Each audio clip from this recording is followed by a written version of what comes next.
अगर डॉक्टर आपको 3 टैबलेट्स दे और आपको बोले कि हर एक टैबलेट आधे घंटे के बाद खानी है, तो आपको कितना टाइम लगेगा सारे टैबलेट्स कंज्यूम करने में?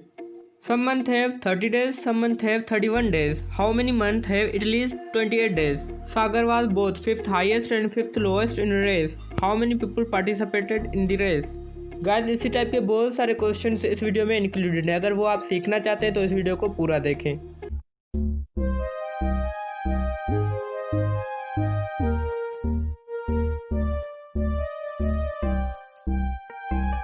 तो गाइस चलें सीख लेते हैं। If a doctor gives you 3 pills यानी कि tablets and tells you to take 1 pill every half hour, तो how long would it be before all the pills have been taken? यानी कि अगर आपको डॉक्टर 3 टैबलेट्स दे और आपको बोले कि आपको हर पिल यानी कि टैबलेट आधे घंटे के बाद खानी है, तो आपको कितना टाइम लगेगा सारे पिल्स खाने में? तो देखें यानी कि टैबलेट्स खाने में। तो देखें इसका मैं आपको बता देता हूँ फॉर्मूला। तो गाइस देखें बहुत सारे स्टूडेंट्स इसको ऐसे कर लेते हैं, 3 टैबलेट्स हैं राइट, हर आधे घंटे के बाद खानी है, तो 3 हर आधे घंटे के बाद खानी है, यानी कि 3 आधे घंटे, यानी कि 1 घंटा, दूसरा भी आधा घंटा, यानी कि 90 मिनट्स। वो 90 मिनट्स पे टिक कर के आते हैं या तो 1.5 घंटे पे, ठीक है। तो ये रॉन्ग होता है। कैसे, मैं बताता हूँ आपको।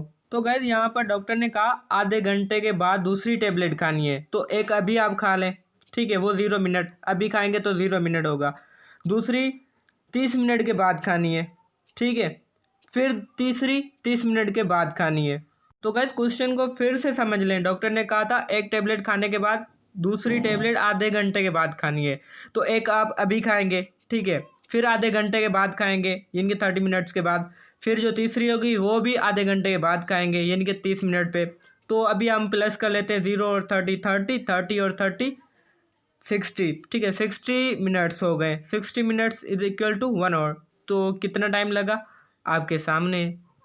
तो गाइस नेक्स्ट क्वेश्चन बहुत ही इंटरेस्टिंग है। उसमें Sagar was both 5th highest and 5th lowest in race.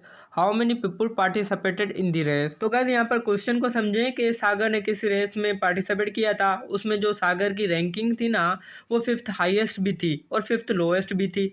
तो आपको ये बताना है कि जो रेस हुआ था जिसमें सागर ने पार्टिसिपेट किया था, उसमें टोटल पार्टिसिपेटर कितने थे। गाइस देखें यहाँ पर 9 पार्टिसिपेटर थे जिन्होंने रेस में पार्टिसिपेट किया था। कैसे, मैं बताता हूँ। अब देखिए क्वेश्चन में है 5th हाईएस्ट, सागरवाल 5th हाईएस्ट, ठीक है। 5th हाईएस्ट तभी हो सकता है जब 4 इसके नीचे हो, ठीक है। तो 4 इसके नीचे है ना, 6, 7, 8, 9, ठीक है। 6th पोजीशन जिसकी होगी 6th, 7th, 8th, 9th, ये इनके नीचे हैं, 4 हैं बिल्कुल। तो 4 नीचे हैं तो ये 5th हाईएस्ट हो गया, ठीक है। अब the 5th lowest in race, lowest किस हिसाब से, 4 से ऊपर रैंकिंग में होंगे तभी तो ये 5th लोएस्ट होगा। वो देखें 1st, 2nd, 3rd, 4th, ये जो है ना, ये जिन बंदों की रैंकिंग है वो इनसे ऊपर है, तो ये 5th लोएस्ट हो गया। तो अब देखें टोटल कितने हो गए रेस में पार्टिसिपेटर, 9 हो गए। तो बहुत सारे स्टूडेंट्स क्या करते हैं, 10 लगा के आ जाते हैं कि सर 10 पार्टिसिपेटर थे, तो 10 होंगे, 9 पार्टिसिपेटर थे, और जो 9 पे टिक करेगा उसकी मार्क्स बढ़ेंगी।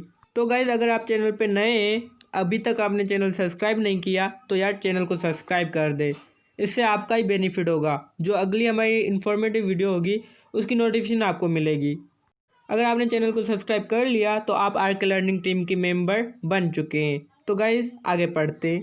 अभी जो क्वेश्चन है बहुत इंटरेस्टिंग है, इसमें आईक्यू का यूज़ करना बहुत ही लाजमी है। अब देखें, some month have 30 days, some month have 31 days, how many month have at least 28 days?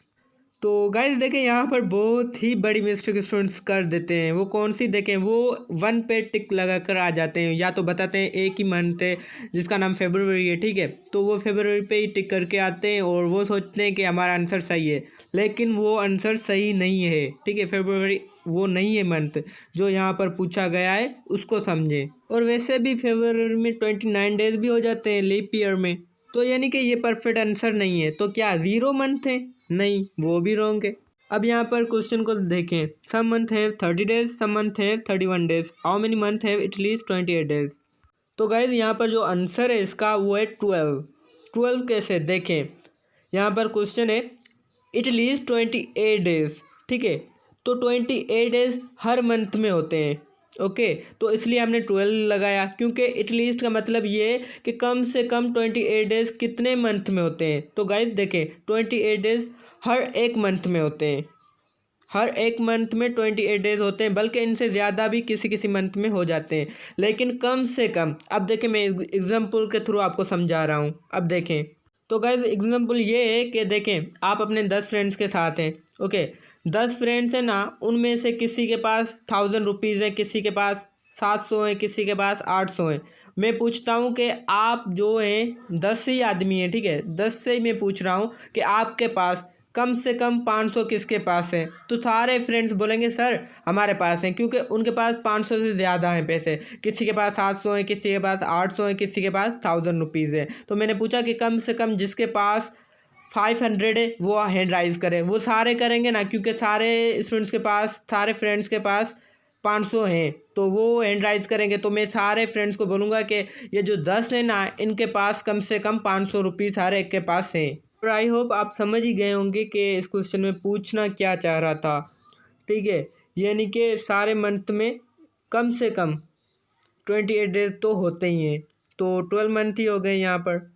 तो गाइज आज के लिए इतना ही काफ़ी। अगर आप हमारे चैनल पे नए हैं तो चैनल को सब्सक्राइब करके बेल आइकन को प्रेस कर दें, ताकि हमारी जो आने वाली वीडियोज़ की अपडेट होगी वो सबसे पहले आप तक पहुँचे। और गाइज अगर इस वीडियो पे मुझे 500 लाइक्स मिल गए ना, तो हम IQ क्वेश्चन की सीरीज़ चलाएँगे इस चैनल पे। और गाइज मैं ऑलरेडी कुछ वीडियोस बना चुका हूँ IQ पे, अगर वो आप देखना चाहते हैं तो उनकी लिंक मैं आपको डिस्क्रिप्शन में दे दूँगा, वहाँ से वो लाजमी से देख लेना।